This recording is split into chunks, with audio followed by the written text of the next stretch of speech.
আসসালামু আলাইকুম। আশা করি সবাই ভালো আছেন এবং সুস্থ আছেন। তো জুলাই মাসের সকল চলমান সরকারি চাকরির নিয়োগ বিজ্ঞপ্তি নিয়ে আমি আজকের ভিডিওটি সাজিয়েছি। অবশ্যই ভিডিওটির শেষ পর্যন্ত দেখবেন।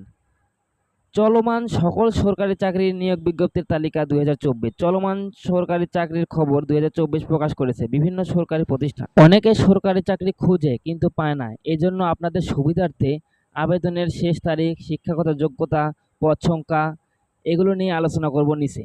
জেলার নাম, উল্লেখিত জেলা অবশ্যই সার্কুলারের পাশে থাকবে। প্রতিষ্ঠান দাতার নাম, চলমান সকল চাকরি, পদ সংখ্যা বিভিন্ন। অবশ্যই আমি সার্কুলার পড়ার সময় পদ সংখ্যা উল্লেখ করব। খালি পদ অসংখ্য, শিক্ষাগত যোগ্যতা এসএসসি, এইচএসসি ও স্নাতক। আবেদনের শেষ তারিখ ৮ই আগস্ট ২০২৪ পর্যন্ত আপনারা আবেদন করতে পারবেন। প্রথমেই যে নিয়োগ বিজ্ঞপ্তিটি রয়েছে সেটা হলো প্রাথমিক ও গণশিক্ষা মন্ত্রণালয়ে নিয়োগ বিজ্ঞপ্তি ২০২৪। পদ সংখ্যা ২০৯টি। আবেদনের শেষ তারিখ ২৫ জুলাই ২০২৪। আবেদনের মাধ্যম অনলাইনে আবেদন করতে হবে এবং টেলিটক সিমের মাধ্যমে এসএমএস করতে হবে। আমরা মূল নিয়োগ বিজ্ঞপ্তিতে যাই। এখানে পদের নাম, গ্রেড ও সংখ্যা। পদের নাম সহকারী উপজেলা থানা শিক্ষা অফিসার, ১০তম গ্রেড, ১৫৯ জনকে নিয়োগ দিবে। বেতন স্কেল ১৬,০০০ থেকে ৩৮,৬৪০ টাকা। ন্যূনতম শিক্ষাগত যোগ্যতা কোনো স্বীকৃতিপ্রাপ্ত বিশ্ববিদ্যালয় হতে দ্বিতীয় শ্রেণীর স্নাতক ডিগ্রিসহ দ্বিতীয় শ্রেণীর মাস্টার্স ডিগ্রি। অভিজ্ঞতা অন্যান্য বিভাগীয় প্রার্থীদের বলতে সরকারি প্রাথমিক বিদ্যালয়ের যে কোনো শিক্ষকরাই আবেদন করতে হবেন এবং বয়স হতে হবে ৪৫ বছর। দ্বিতীয় সার্কুলারটি রয়েছে সেটা হলো পরিবহন ও বাণিজ্য বিভাগ নিয়োগ বিজ্ঞপ্তি ২০২৪। পদ সংখ্যা ৩৩৮টি। আবেদনের শেষ তারিখ ৮ই আগস্ট ২০২৪। আবেদনের মাধ্যম অনলাইনে। বিস্তারিত দেখে নেওয়া যাক। পদের নাম, বেতন স্কেল, পদের সংখ্যা, বয়সসীমা, শিক্ষাগত যোগ্যতা এবং কোন কোন জেলার প্রার্থীগণ আবেদন করতে হবেন। প্রথমের পদের নাম ট্রেন এক্সামিনার। এখানে পদের সংখ্যা ৪৫ জনকে নিয়োগ দেবে, ১৮ থেকে ৩০ বছর এবং অবশ্যই স্নাতক পাস হতে হবে। সকল জেলার প্রার্থী আবেদন করতে হবে। দ্বিতীয়টি ট্রেন কন্ট্রোলার, ২৭ জনকে নিয়োগ দিবে। শিক্ষাগত যোগ্যতা স্নাতক পাস এবং সকল জেলার প্রার্থী আবেদন করতে হবেন।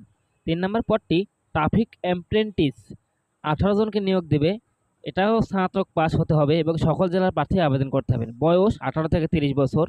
৪ নম্বর পদটি ট্রেন অ্যাপ্রেন্টিস, ২৪৮ জনকে নিয়োগ দেবে, ১৮ থেকে ৩০ বছর এবং কোনো স্বীকৃত শিক্ষা বোর্ড হতে এসএসসি পাস এবং সকল জেলার প্রার্থীগণে আবেদন করতে হবে। নিয়োগ বিজ্ঞপ্তিতে কিছু শর্ত আছে, এটা আপনারা পড়ে নেবেন। এরপরের সার্কুলারটি হলো সমাজকর্মী ইউনিয়ন পদে নিয়োগ বিজ্ঞপ্তি ২০২৪। আমরা সার্কুলারটি দেখে নেব সরাসরি। এখানে দেখতে পাচ্ছেন পদের নাম সমাজকর্মী ইউনিয়ন, গ্রেড ১৬, ৯,৩০০ হতে ২২,৪৯০ টাকা বেতন এবং পদ সংখ্যা ২০৯টি। শিক্ষাগত যোগ্যতা উচ্চ মাধ্যমিক সার্টিফিকেট পাস এবং বিবাহিত প্রার্থীদের ক্ষেত্রে বয়সসীমা ৩৫ বছর পর্যন্ত শিথিলযোগ্য। যে সকল জেলার প্রার্থীগণের আবেদন করার প্রয়োজন নেই: রাজবাড়ী, বান্দরবান, খাগড়াছড়ি, রাঙ্গামাটি, জয়পুরহাট, গাইবান্ধা, লালমনিরহাট, ঠাকুরগাঁও, মাগুরা ও ঝালকাঠি প্রার্থীদের ক্ষেত্রে। তবে ইতিম ও প্রতিবন্ধীরা সকল জেলার প্রার্থীগণে আবেদন করতে হবে। এখানে নিয়োগের জন্য আবেদনকারীর বয়স অবশ্যই ১২/৬/২০২৪ তারিখে ১৮ থেকে ৩০ বছর হতে হবে এবং মুক্তিযোদ্ধাদের সন্তানদের ক্ষেত্রে ১৮ থেকে ৩২ এবং প্রতিবন্ধীদের ক্ষেত্রেও ১৮ থেকে ৩২ বছর পর্যন্ত শিথিলযোগ্য।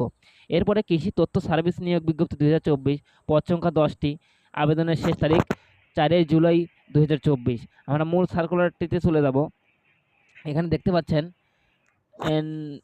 প্রথম পদের নাম সহকারী সম্পাদক এবং ২ নম্বর কম্পোজিটর, ক্যাশিয়ার, প্রভুহার, প্রেরক, পেইন্টার, কার্পেন্টার। এরপরে আছে ডার্ক রুম সহকারী। এখানে ৮টি পদে নিয়োগ দিবে। এখানে এসএসসি পাস থেকে শুরু করে আপনারা অনার্স পাস পর্যন্ত আবেদন করতে হবেন। বিস্তারিত দেখে নেবেন। আমি ভিডিওটি অনেক লম্বা হবে এজন্য পড়তেছি না। যে সকল জেলার আদিবাসীগণ আবেদন করতে পারবেন না, এখানে উল্লেখ করাই আছে কয়েকটি জেলা, আপনারা দেখে নেবেন। তবে ইতিম ও শারীরিক প্রতিবন্ধীরা কিন্তু সব জেলার প্রার্থীগণে আবেদন করতে হবে। আপনার যোগ্যতা অনুযায়ী এই জুলাই মাসের সার্কুলারে আবেদন করবেন। ধন্যবাদ। আসসালামু আলাইকুম।